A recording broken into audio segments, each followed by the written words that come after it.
I heard there was this podcast, yo, about something funny like wrestling and so. And you really care about wrestling, don't you? There are drop kicks and leases all over the board, and then something called a wrestling hold. It's a super duper fun podcast about wrestling. That wrestling show.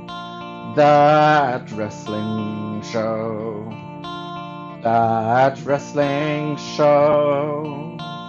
That wrestling show.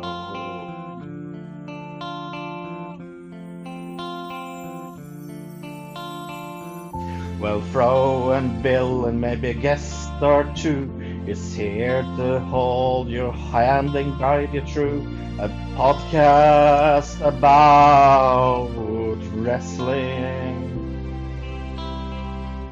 We have a lot of extreme fun, and that's without the gun, because I needed something to rhyme fun with. That wrestling show. That wrestling show. That wrestling show. That wrestling show.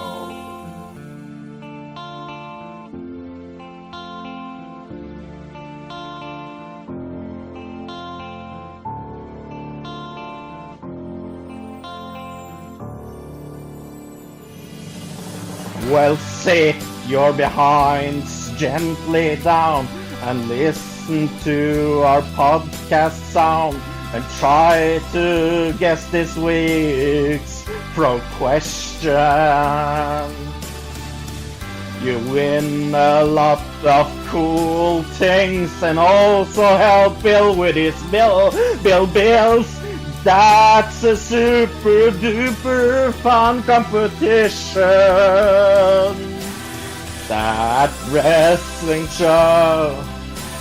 That wrestling show. That wrestling show. That wrestling show. That wrestling show. That wrestling show. That wrestling show. That wrestling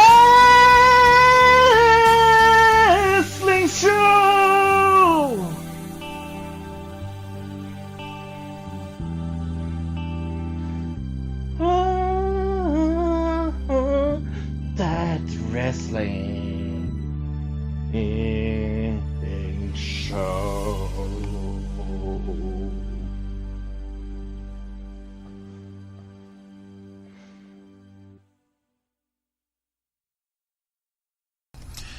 Hello, everybody, and welcome to That Wrestling Show, the only podcast where all pro wrestling matters. And this is a special week for many reasons, one of which is this is the birthday week. The birthday boy is going to give you all a special gift here this week by a review, and I'll tell you guys about that a little bit later on.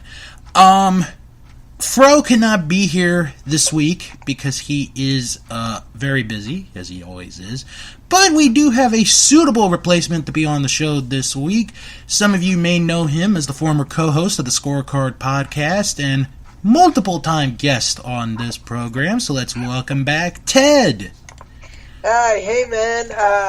I think you have thought that Sean Stasiak coming back to WWE was more likely than me making another appearance on a wrestling show. Actually, I had my money on you coming back before Sean Stasiak did.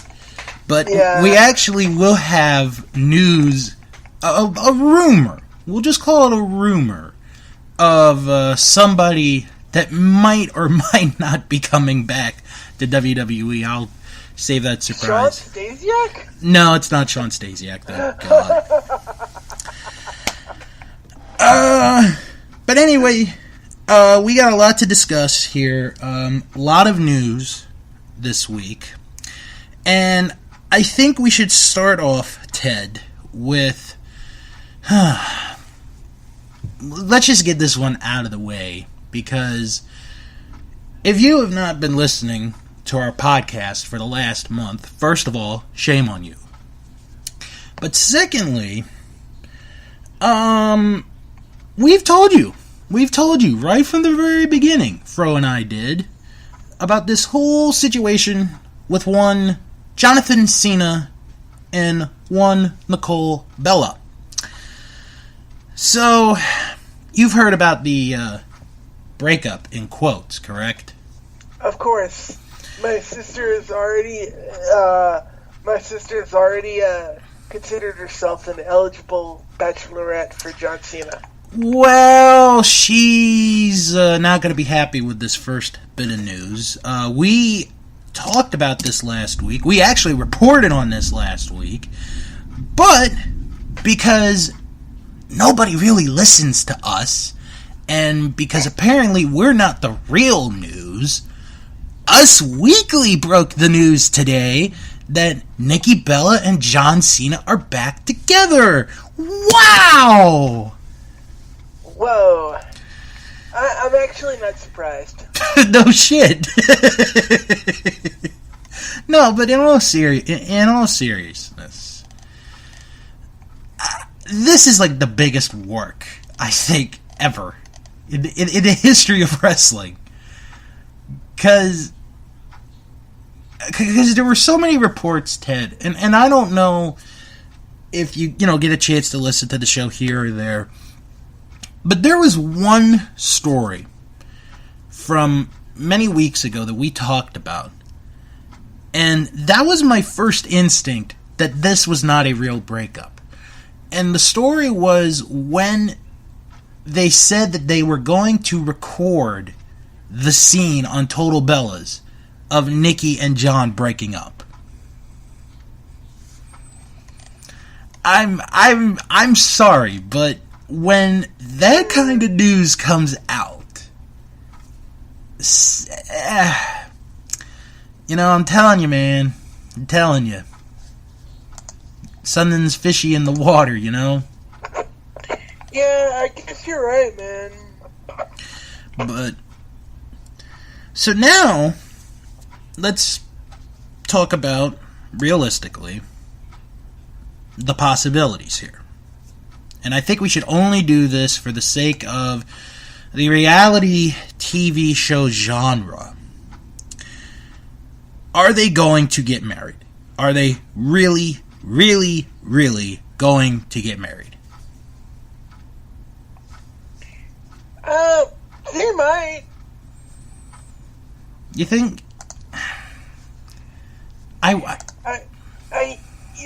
hope so, and I hope it's not just for publicity. Right.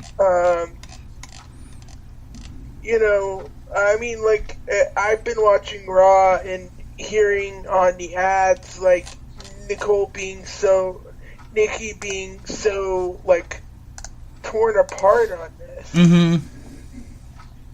Yeah. Like, it's not her, she's not her old self. I mean, I even put myself out there a couple weeks ago, Ted. I put myself out there for Nikki if she wanted a real man, but, apparently she doesn't want to have kids, so... I know. Apparently she can't see you. Yeah, apparently she can't see me. You're so Yes. right. You're so right. But, you know what, though? All the people that listen to this show that worry night and day about if John Cena and Nikki Bella are getting back together again, you can sleep easily tonight because they have gotten back together. And that unfortunately means, Ted, that our Love Bites segment, or Love Hurts segment, is going to have to be canceled for the time being. What's the Love Hurts segment?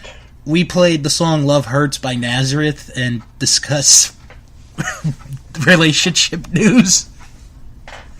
Between wrestlers? Yeah. Oh, nice. And we had started it 2 weeks ago specifically for John Cena and Nikki Bella. Specifically for them. But, alas, we're going to have to put that segment away for now. Well, can we find another, like, thing? Like, I'm sure Zack Ryder is like, looking for love or something. He's actually in a relationship right now. Really? Yeah. Oh, cool. So yeah, we can't really do that segment right now, unfortunately. All right. Because, you know, the world needs to have a segment where, you know, they know that they're not depressed about love. You know, it just, like I said, that kind of thing. You sort of knew it was. Bring it back as soon as you like someone else big gets in a broken relationship. Because I just want to hear you talking it with the sound of love hurts right. One day, my friend. One day. Let's get into some New Japan news. Speaking of love hurts. Yeah, good transition. Earlier this year, they opened up their dojo camp in Los Angeles, and they have announced for the rest of 2018 5 camps that they are going to have for the rest of 2018. So if you are interested in trying out possibly to be in New Japan Pro Wrestling, I have the dates for these dojos. And of course, they're all in 2018, because I said it's the rest of the year. So, let's get into the dates real quick. They are July 9th through 11th, July 13th through the 15th, July 17th through the 19th, October 5th through the 7th, and December 3rd to the 7th. And that's all in the Los Angeles area. So if you want to try out, see what New Japan thinks of you, give it a shot. You never know what could happen. Speaking of New Japan, this is pretty exciting news. I'm not sure how much. Do you have Access TV, right? Access to TV? Access TV. Yeah. Okay.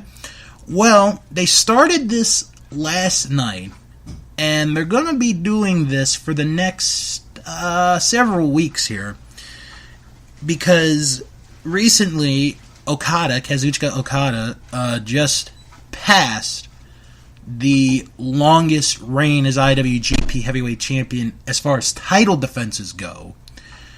And what they're doing every weeknight, they are going to play, or they're going to show each and every title defense he has had since winning the IWGP Heavyweight title nearly 2 years ago. And it started last night, May 30th, with him winning the title from Tetsuya Naito. And it continues. It is May 31st, him and Marufuji.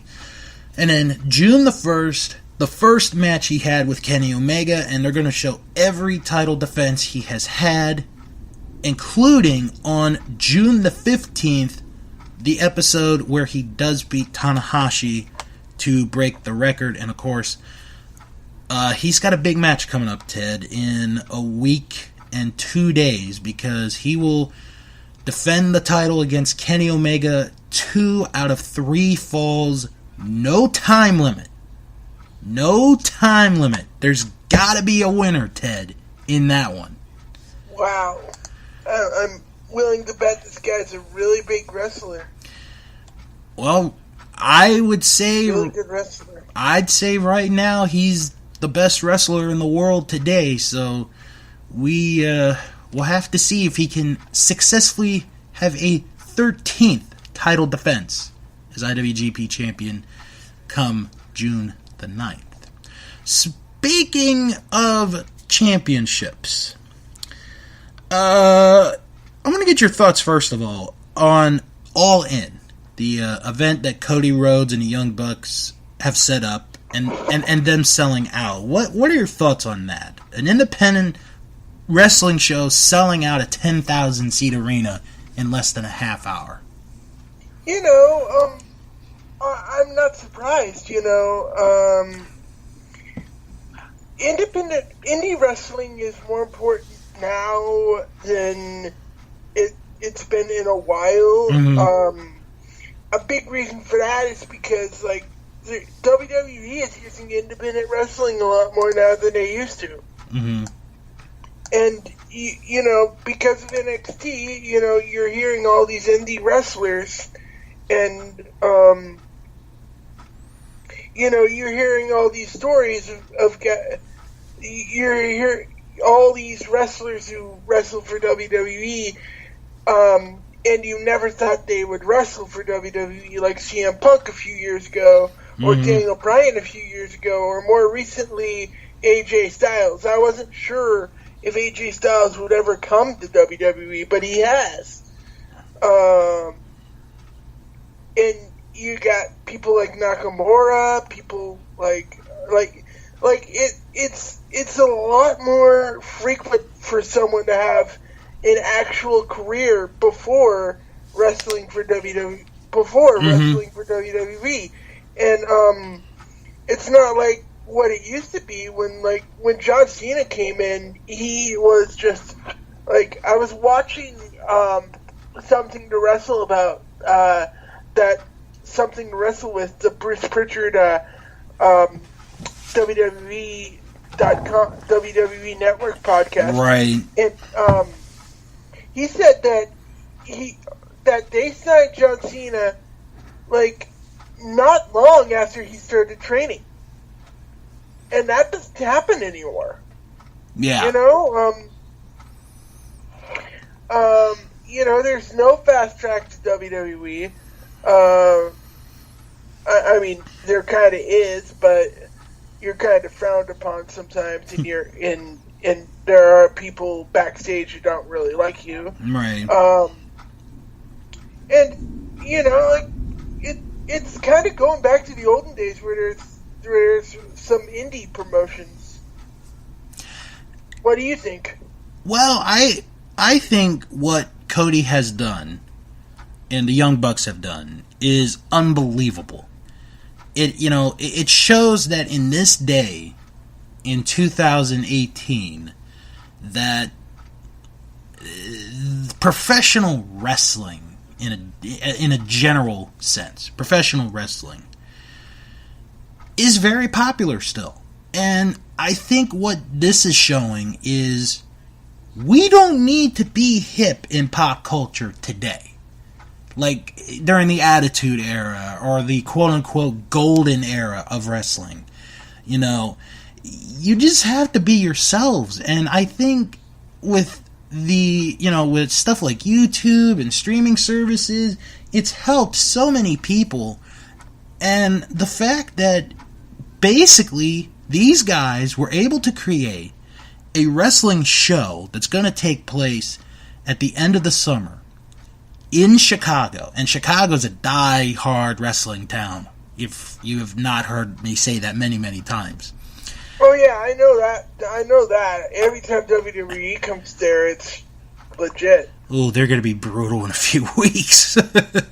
But in all seriousness, they picked the right town to do the show in.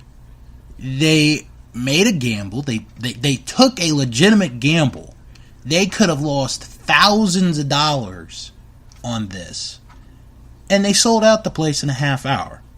Now, the reason I bring this up, Ted, was over the weekend at a Ring of Honor show in England, because they were doing 3 shows in England, the NWA World Heavyweight Champion Nick Aldis made appearances there.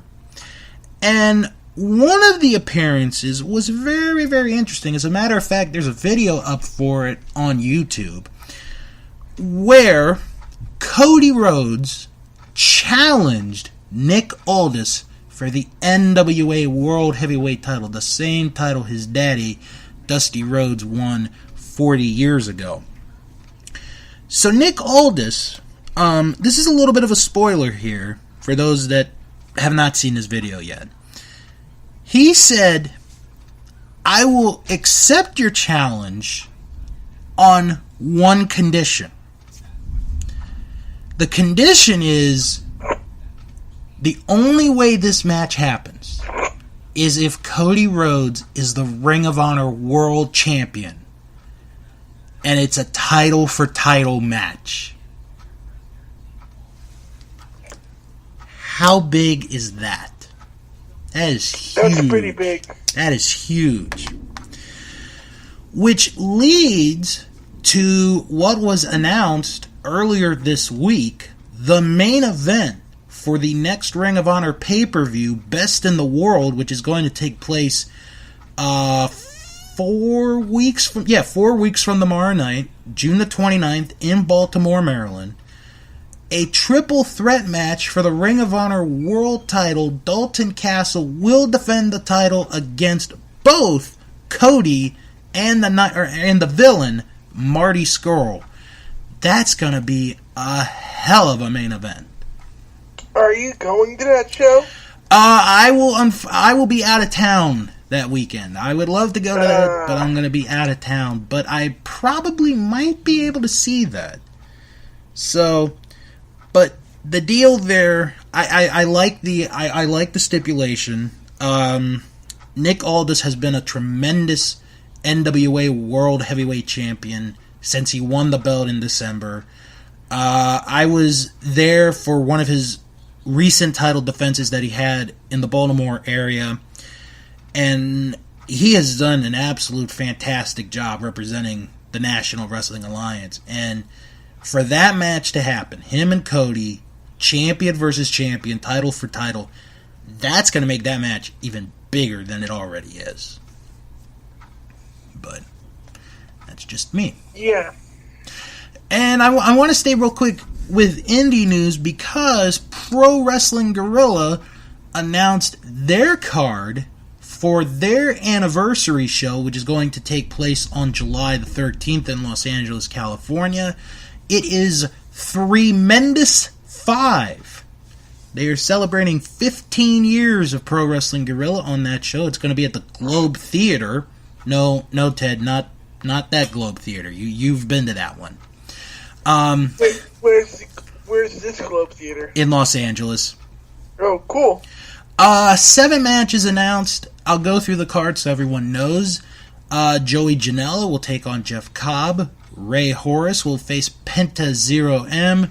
Trevor Lee takes on Ray Phoenix. Dalton Castle will face David Starr. Matt Riddle will face Marty Scurll. The PWG World title will be on the line. Walter, the champion, will defend against Brody King. And the Rascals will defend the PWG World Tag Team titles against the Young Bucks. That is all on July the 13th. I'm just thinking about how funny it would be if there was actually a pro wrestling show at the actual Globe Theater. There could be like a sword fight match. Oh my. Wade Barrett could come back. Yeah, you never know. This next story is in the interesting department category. Congratulations are in order to Bret Hart, who received his honorary Bachelor of Physical Literacy degree last week from Mount Royal University in Calgary. You know, I didn't go to school because I was wrestling all the time, and I couldn't tell you the difference from an exam and an essay. I just couldn't believe that they gave me a degree, even though I took my temperature and I'm perfectly fine. So, I just want to say thanks to Mount Royal University, and I just want to say thank you to my fans, even though I treat a lot of you like shit. Wow, Bret Hart's very generous. Alright, let's get into some other news to talk about here. A big signing, in my opinion, for WWE, especially for the women's division, as they have signed Deonna Purrazzo to a contract, and she will be a part of NXT coming up real soon. She was a big part of the female independent wrestling scene. A big part in Ring of Honor in the revitalization of their women's division, thus having the women's championship that we currently have in Ring of Honor. And she's only 23 years old. She's going to be 24 in about 2 weeks. But I'll tell you, man, this is a very good signing by WWE. I think she's going to develop into a really good, an even better female wrestler, if you can believe it. The only woman to so far win the ECWA Women's Super 8 tournament 2 years in a row. So, I'm really looking forward to a lot of good things for her. Yeah, it seems like when you listed her accomplishments, she's a very accomplished wrestler at only 23 years old. Yeah. Well, I mean, I do have her accomplishments here. Former ECWA Women's Champion, Dynamite Championship Wrestling Women's Champion, Game Changer Wrestling Women's Champion, Monster Factory Pro Wrestling Girls Champion, New York Wrestling Connection Starlet Champion, Paradise Alley Pro Wrestling's Center Ring Divas Champion, was named the Wrestler of the Year for Women of Honor last year. She's traveled all over the world, so I think she's ready.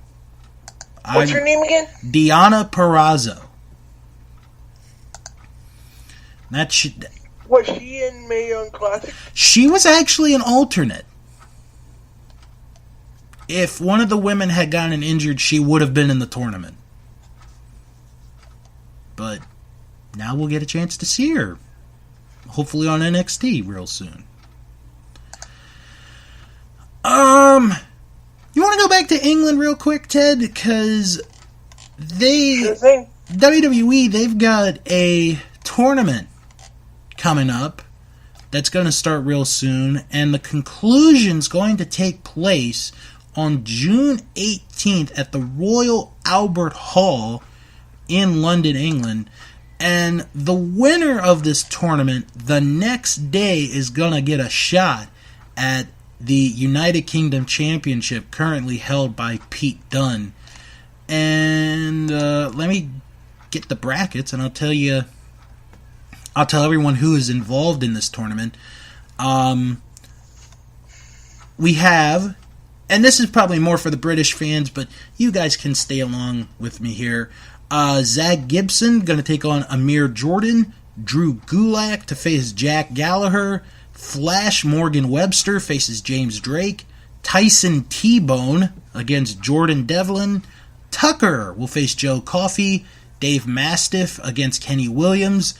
Lee Garrow against Travis Banks. And Ashton Smith against Joseph Connors. And that is the brackets for that tournament. And like I said, the winner will get a shot on June the 19th at Pete Dunne and the United Kingdom Championship. I think that's going to air on the WWE Network,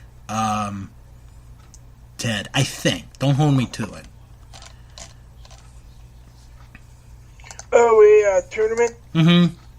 Cool. Or at least the quarterfinals to the end will be put up on there. Alright, this is interesting news. because what not a lot of people know about Mr. Ted here is he lived in Georgia. Yeah, I lived in Georgia for 4 years. You're a man of the South. Yep. Well, today on WWE Network, in their Hidden Gem section on their Video on Demand, they added the first ever footage from Georgia Championship Wrestling, or at least that's what it says here, where Jack Briscoe takes on Ric Flair for the World Heavyweight Championship, and this was on April 7th, 1984. So if you want to see some good wrestling, go check that out, my friends. And they've been adding a lot of Mid-South wrestling too lately. I don't know if you've noted. Have you been watching the network lately? I haven't been watching those classic things, but I've been watching network. I really like Ride Along. The pay-per-views have been worth it. Mm-hmm. Table for Three. Yeah, Table for Three, definitely. Table for Three. I got to get back to watching Ride Along and Table for Three. Those are their best shows. Yeah, my favorite things about Ride Along is I used to take all these baseball trips with Dad, mm-hmm. and most of them were driving. So I get all these stories about Ride Along, and I'm like, oh, that reminds me of this thing. Mm-hmm. Yeah. Well, what they've done this week, actually, and this is pretty cool, is they have uploaded a lot of Mid-South Wrestling episodes onto their network, specifically 83 and 84. So if you're looking for old content to watch, I recommend going there to check out some Mid-South Wrestling. Cool, thanks. Alright, let's discuss right now, and it's still being discussed. We talked about this last week. We'll bring it up again.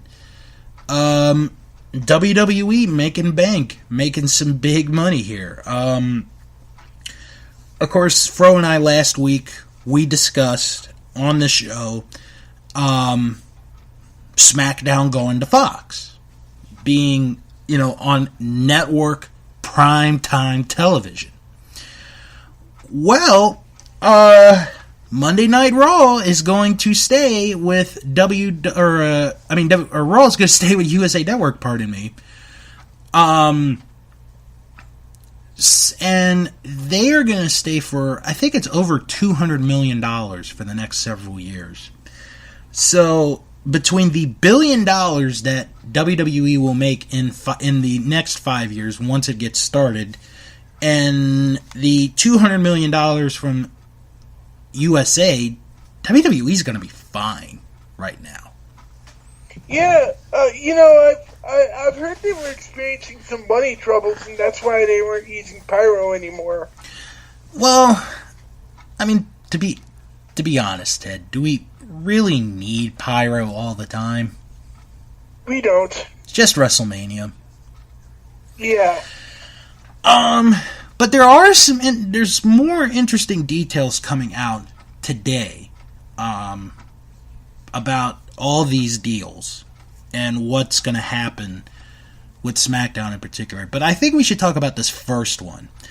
In an article written by The Hollywood Reporter, the USA Network had made an offer to keep Raw and SmackDown on their channel.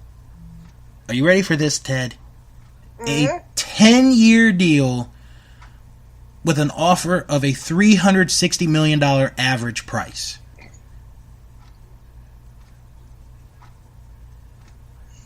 Mm-hmm.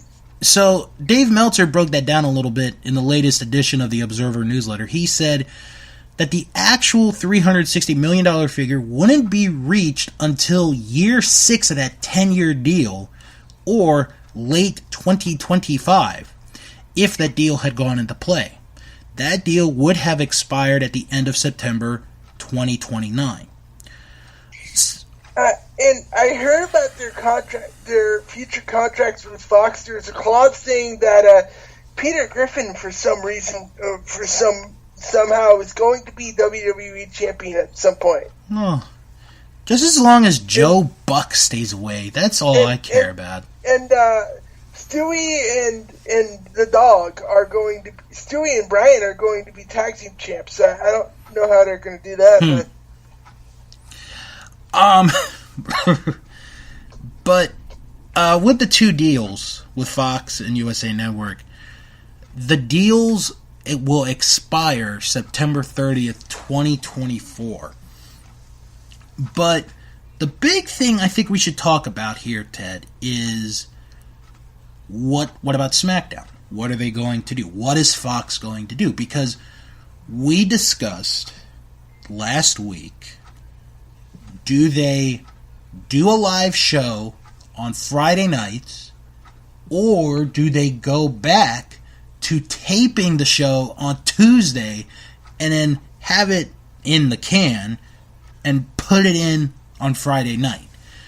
And I guess before I break the news, or not break the news, but tell this. Fox has announced that they're turning it into Friday Night SmackDown again? Yeah, it will be. It is going to be Friday Night SmackDown. That is confirmed. But I want to ask you, if you were WWE, would you want to do SmackDown Live on Friday nights, or would you want them taped on Tuesday and then air on Friday?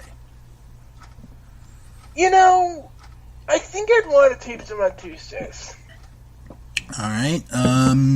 Here's why. You know, I with Friday, there's a lot of like going out, partying. You know, like you like to make plans on the weekends, things like that. Right. And on Tuesdays, your days are more free, so your nights are more free. So there's more of a chance for someone to come to a show on Tuesday. Wouldn't you kind of agree?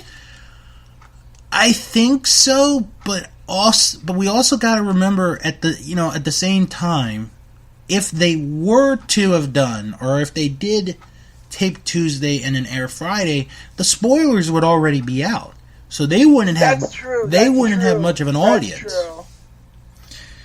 That's true. So spoilers, they might want to do it Friday Night Live. Well, they actually announced today that SmackDown will remain live on Friday nights on Fox. Pardon me. And to also add on to that story, 205 Live, when this deal begins in October 2019, will also begin on Friday nights. So you're going to have, if you want to do the WWE schedule in 2019, you have Raw on Monday night, NXT on Wednesday night, SmackDown and 205 Live on Friday nights. I like that idea. Mm-hmm. I think, as much as it's going to kill me to say this, and I'm sure people are going to want to smack me in the head for this, I think 205 Live being moved to Friday nights is actually a good move. Because, like you said, it is on a Friday, it is the weekend, and people could stay out later. They don't have to worry about going to work the next day. Or most people don't have to. That's true. So if you get, if you go to a SmackDown show and you watch it, you watch SmackDown and then, oh, hey, 205 Live's going to be coming up next. Okay, I can stay and we can watch that. We don't have to worry about, getting home on time or catching a train, missing a train, a bus, whatever. So I think that actually works out in the end. Yeah, it'll work out. I think it'll work out. Plus, another advantage is if you're on the Smackdown brand, you are going to have probably 3 to 4 days off in between. Because, like, you do the show Friday, then you're on the road Saturday for a house show, and then you're on the road for a house show Sunday. And then depending on what they do for Monday night, we don't know if they're going to have a house show on Monday nights for, like the Smackdown brand, or if they're going to say, you know what, you guys work Friday, Saturday, Sunday, you're off Monday, Tuesday, Wednesday, come in Thursday. So I like the idea of doing the broadcasting show before the house shows too. Mm-hmm. Or it'll drum up more publicity for the house shows. Mm-hmm. You can kind of build for the house shows on Friday night SmackDown. Or what they could do, and this is just another option, you have them do a show Thursday night, a house show, SmackDown Friday night, and then a house show Saturday, Sunday. So there is that possibility. Yeah.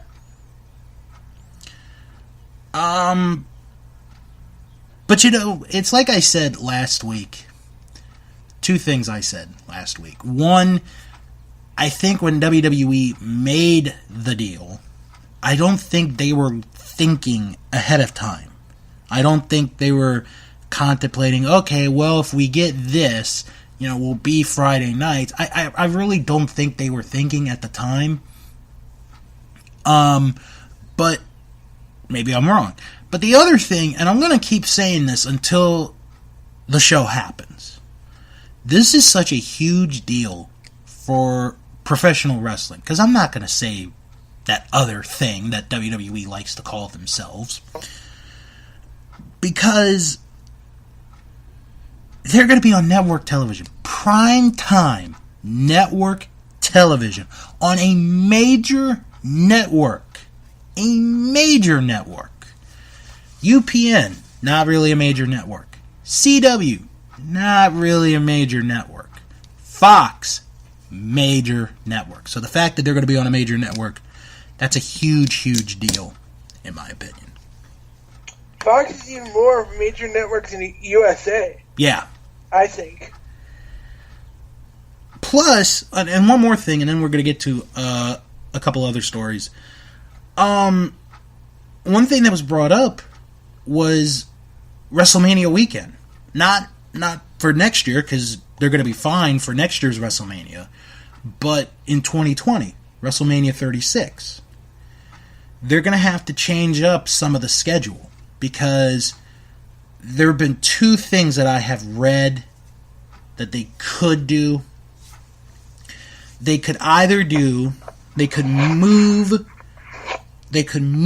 the Hall of Fame ceremony to Thursday night, and then do SmackDown Friday night, do the TakeOver Saturday, WrestleMania Sunday, and then that Raw Monday night. There's that option. Or they could do SmackDown Friday night, do TakeOver Saturday, WrestleMania Sunday, Raw Monday, and then do the Hall of Fame on Tuesday.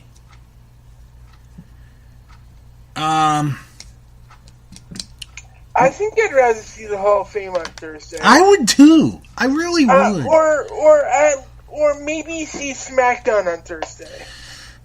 Change it 1 week for 1 week. For 1 week, change it. SmackDown on Thursday or SmackDown on Tuesday. I don't know. You know what? That's gonna fuck with Fox. That would take a lot of convincing for that to happen. Convincing. You said convincing. But no, this is a pretty big deal. So we'll just see what happens. want to bring up another signing that happened, and if I didn't talk about this, I'd probably get killed here. Io Shirai, who is one of the biggest stars in Japan for women's wrestling, signed a contract and is going to go to WWE, and more than likely is going to be in NXT. And I've heard stuff about her.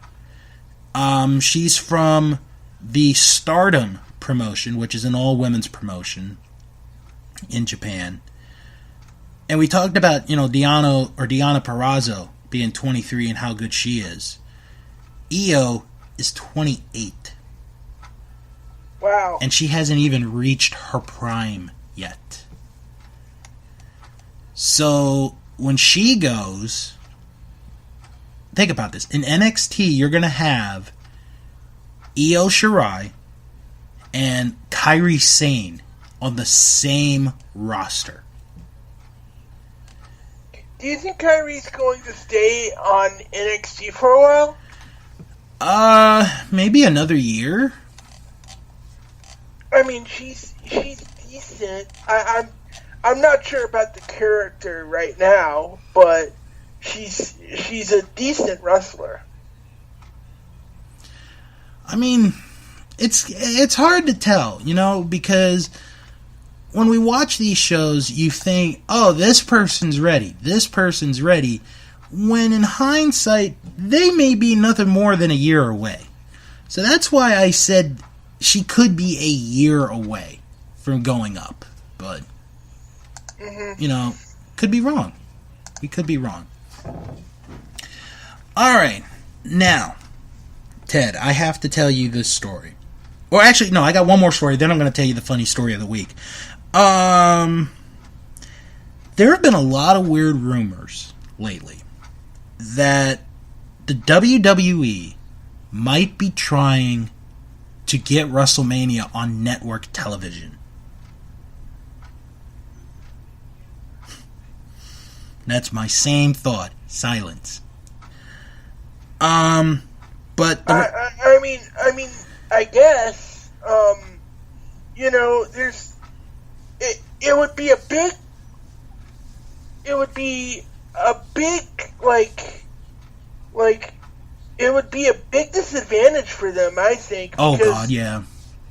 Because, all this, hoopla about, oh, get the WWE Network, you can watch WrestleMania. Now it's... get WWE Network, you can watch your WrestleMania pre-show. Mm-hmm. But the Observer newsletter did report that there are no talks at this particular time for any pay-per-view event to be put on network television, and I think that is a good move, because it does not need to be there. It is a pay-per-view for a reason, folks. Yep. It is. Alright. You had talked about, in a joking way, how WWE might be contacting Sean Stasiak to come back. Which... They contact him by way of telephone. Which is... So it's a funny joke. I know. It is. He got busted for recording phone calls. Yep. However, there is a former WWE wrestler that they have been trying to get in contact with over the last several weeks. Do you want me to give you a clue for you to try, or do you just want to know? Give me a clue. He was on NXT. So you know it's a guy. Alright,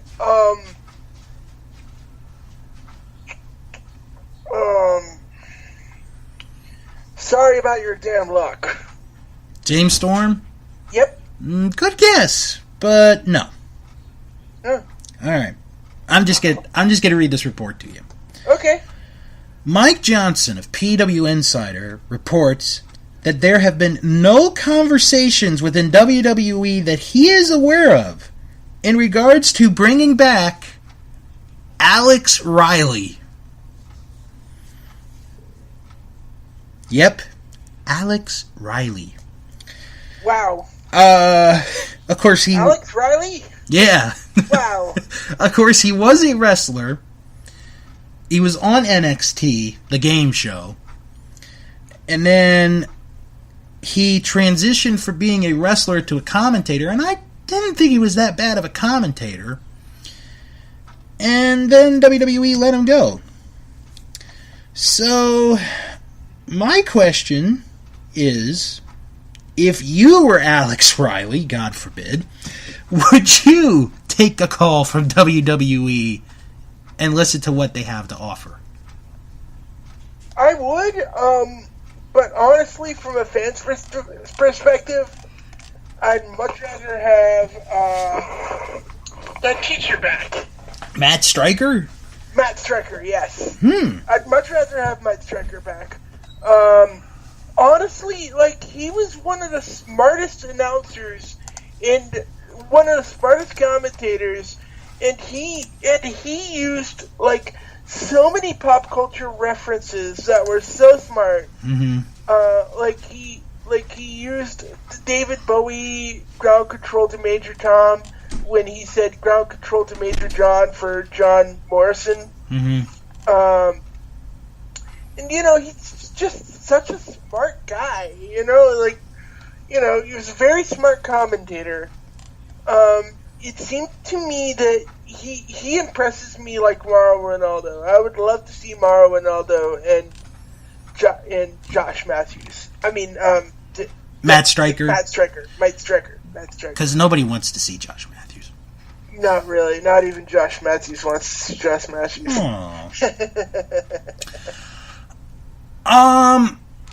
Alright. Have you had a chance to listen to and or watch the music video that Enzo Amore came out with this week? No, and I had no idea he made one. You might be one of the few that haven't heard about this. Alright, I'll listen to it. Well, I'm not going to play it because okay, Enzo's pretty pissed.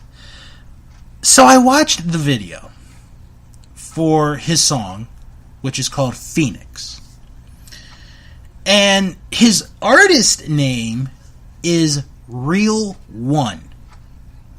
And it's the number one. Mm-hmm. So I want to describe the video, the music video. This is not the review, by the way. The review's coming up in a few minutes.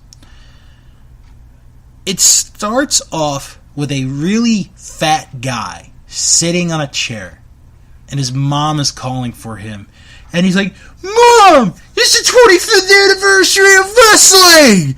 It's like, oh my god, this is going to be bad.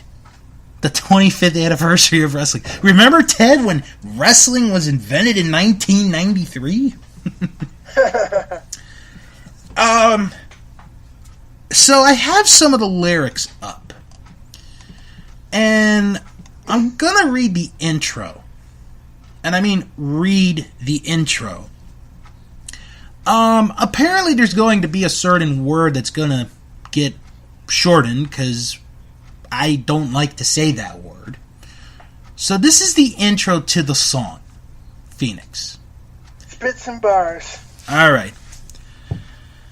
Listen up, you sloppy jalopy son of a bitch, sitting on your effing couch with your effing phone in your hand, doing your armchair detective work. Think you know what the F is going on? When was the last time you kept a 2-month social media silence? You think I wasn't going to say shit? And then he gets into the rap. And there's a few lines in this that are so incredible. Like, I don't know if it's incredibly bad or incredibly good. So let me read one of them. Still I rise from the ashes like a phoenix, middle finger to the sky gripping my consensual penis, lion ass hoe out in Phoenix. When I say this shit, I mean it.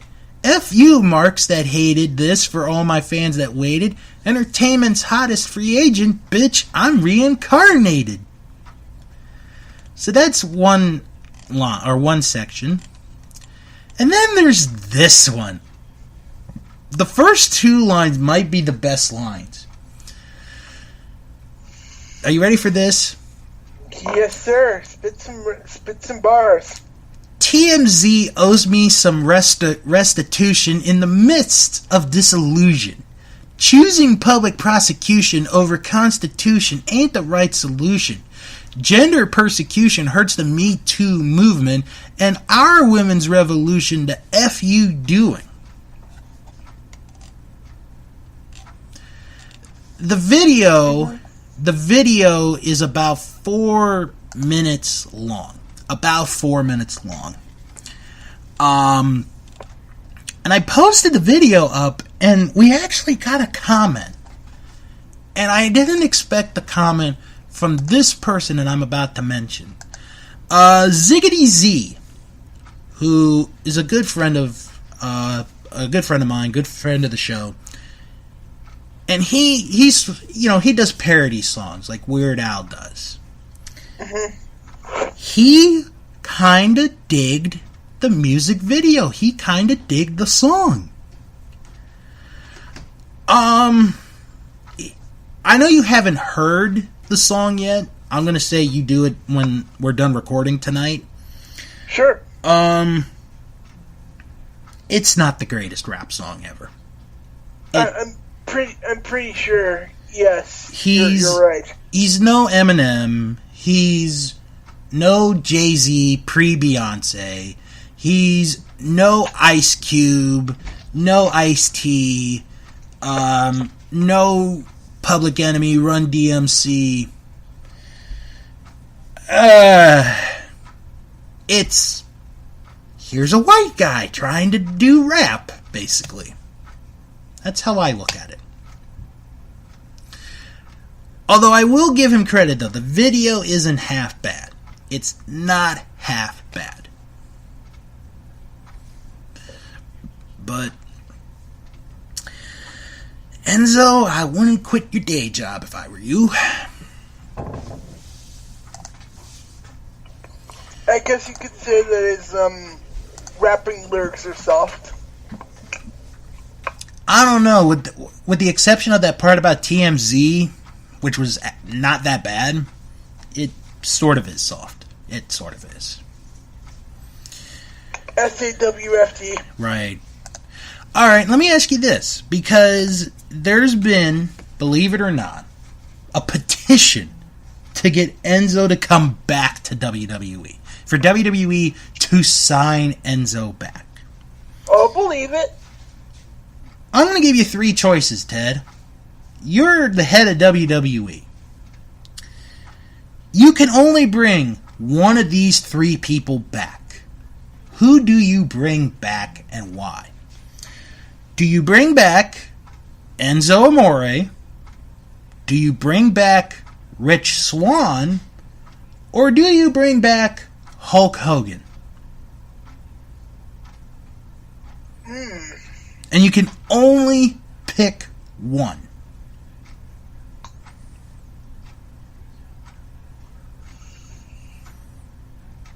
I think I bring back Hogan. All right. Would you care to explain your reason? Well, Rich Swann did something illegal, was arrested for it. But the charges were eventually dropped. Oh. But still, right, he did. But he still did it, though. That's the thing. Mm-hmm. And Enzo has been a PR nightmare for a while. Oh, God, yeah. And Hulk Hogan has apologized multiple times. So, I would have to say Hogan. All right. I'm sure you're going to want to... Oh, go ahead. But, my second pick would have probably been Rich Swann. Okay. I'm sure you're probably wondering who I would pick. I'm sure. I would pick Hogan for the simple fact of the name, because you know the name, it's going to bring you money. Obviously, he can't wrestle at this point. Hogan would be the first choice, under the condition that he does apologize to everybody in the locker room. Rich Swann would be my second choice, because he's a talented wrestler. He is. He just made a bad mistake. He made a bad mistake. It's assault, right? It was like assault, right? It was either assault or like keeping. Let me go back. It might have been domestic abuse. I think it was domestic abuse. I think. Oh no, it was battery and false imprisonment. Mm-hmm. That was the charge.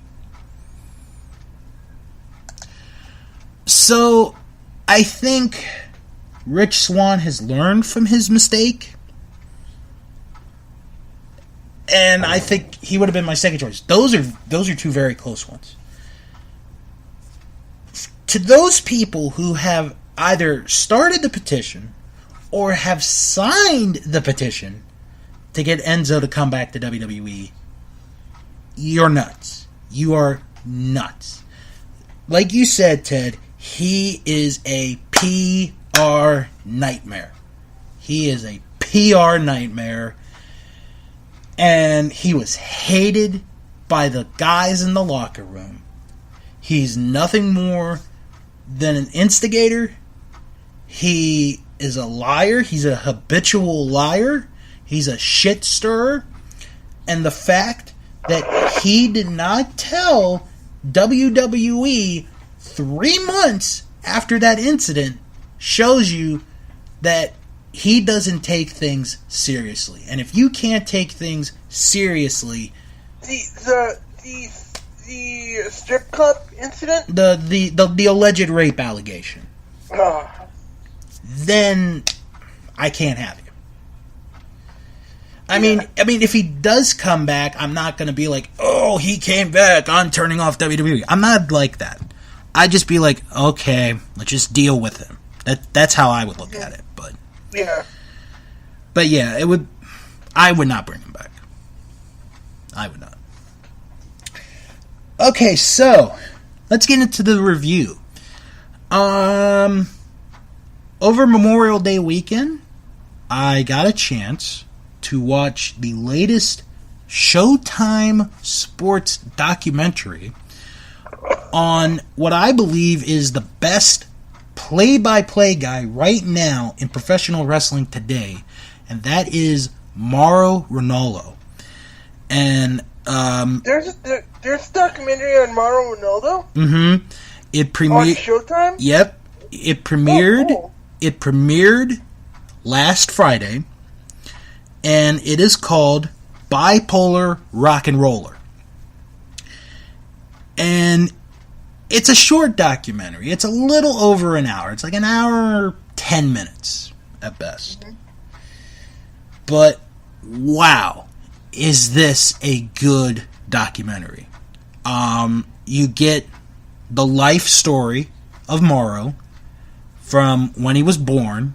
He was born on a farm. He was raised on a farm in Canada. And he talks about all these different things that happen in his life. And his brothers are in it. His parents are in the documentary. And we happen to learn some stuff about Mauro. One of which, he was a commentator for All-Star Wrestling in the Vancouver territory in the late 80s when he was a teenager.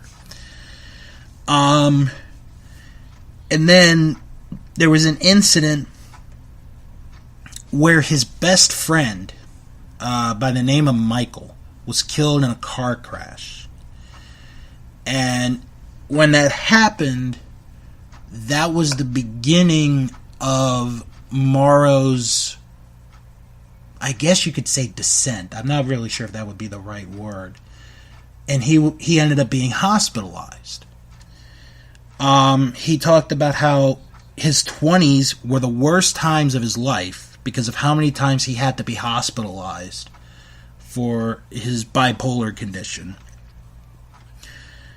And then he talks about, at one point, and I did not know about this at all, he dated Jenny Neihart. He dated Natalia's sister, which I had no idea about.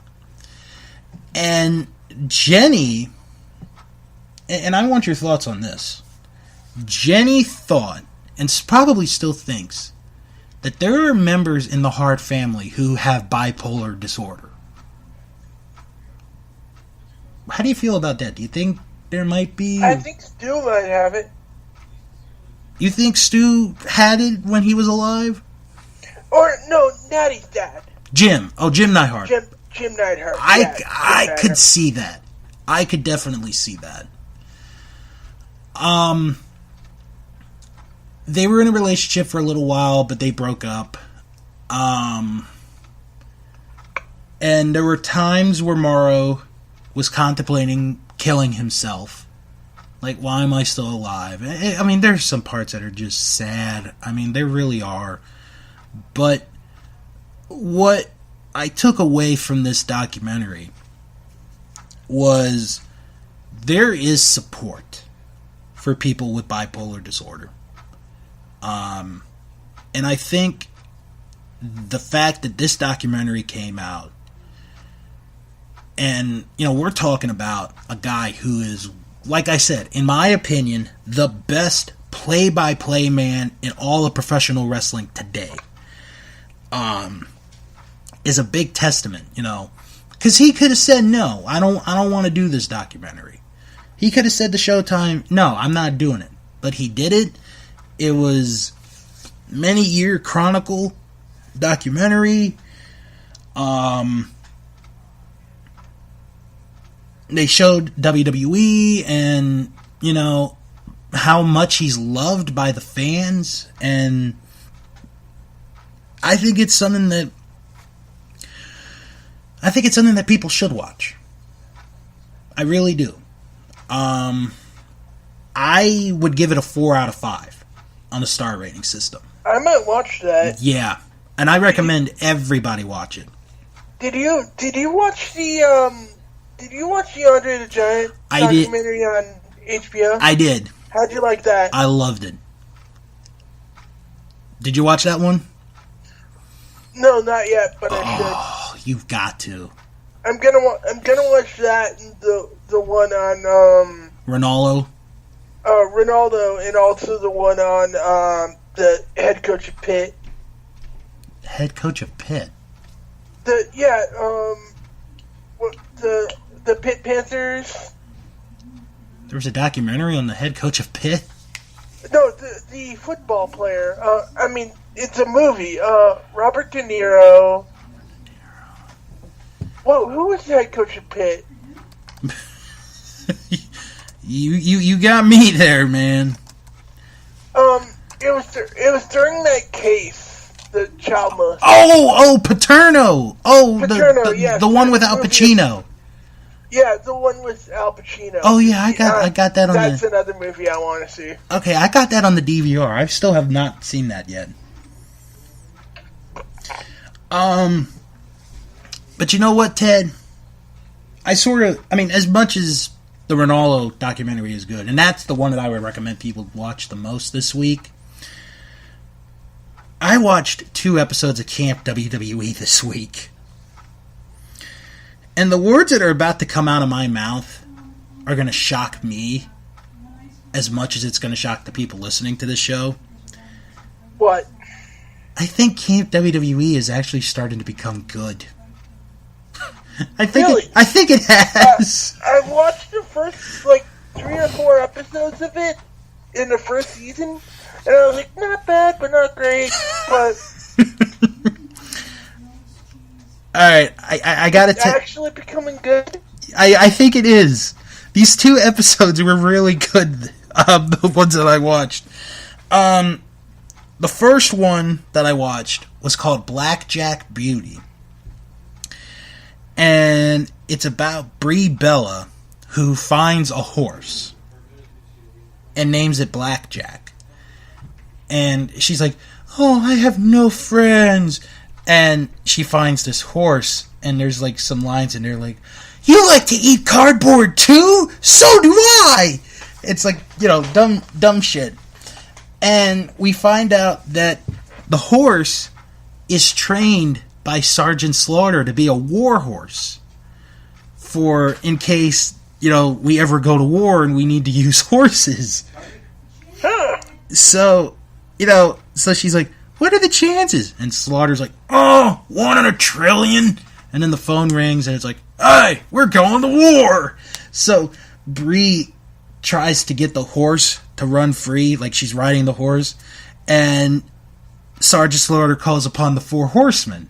So it's Ric Flair, Arn Anderson, Tully Blanchard, and J.J. Dillon chasing down Brie Bella and this horse. So then, towards the end, this was so dumb, it was funny.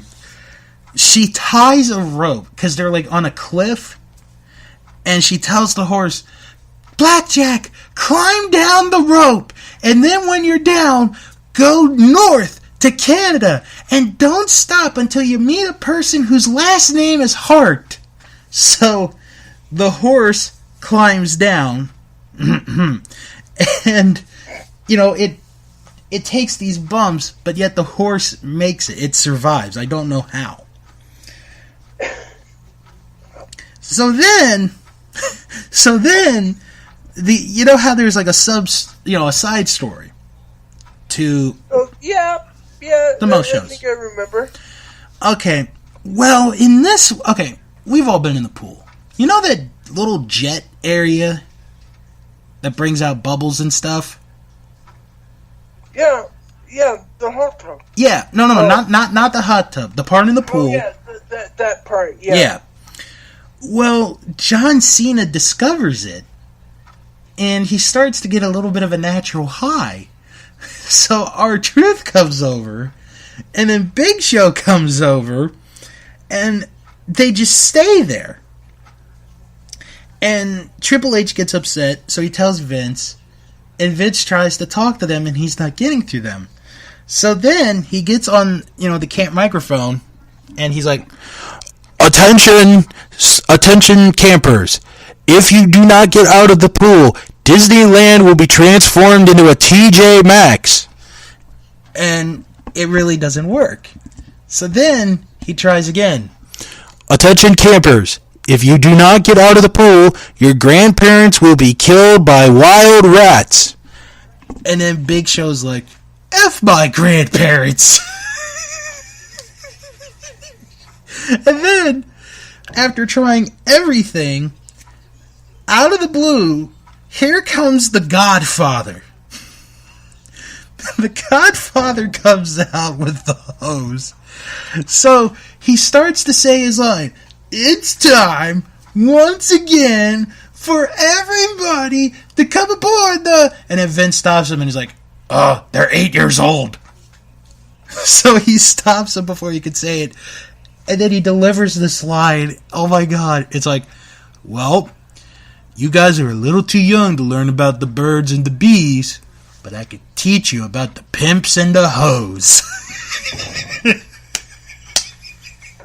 God. Oh no.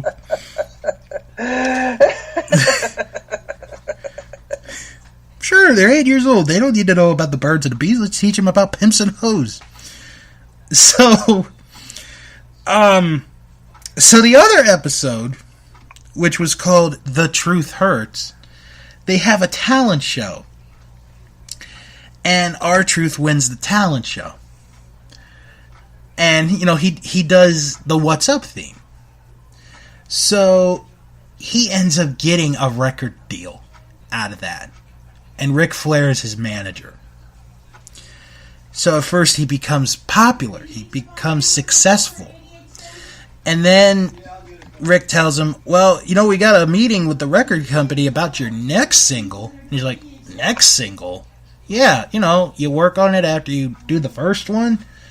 And he plays the other single, and it's another version of What's Up. And he gets dumped. And he ends up being released. And then he tries to make a comeback, and it doesn't work for him. Meanwhile, there are two sub-stories. One is very minor, the other is not. The first one is John Cena learns about lying. Because, according to John Cena, Ted, lying only happens in the movies. Because Stone Cold is cheating Big Show out of a game of poker.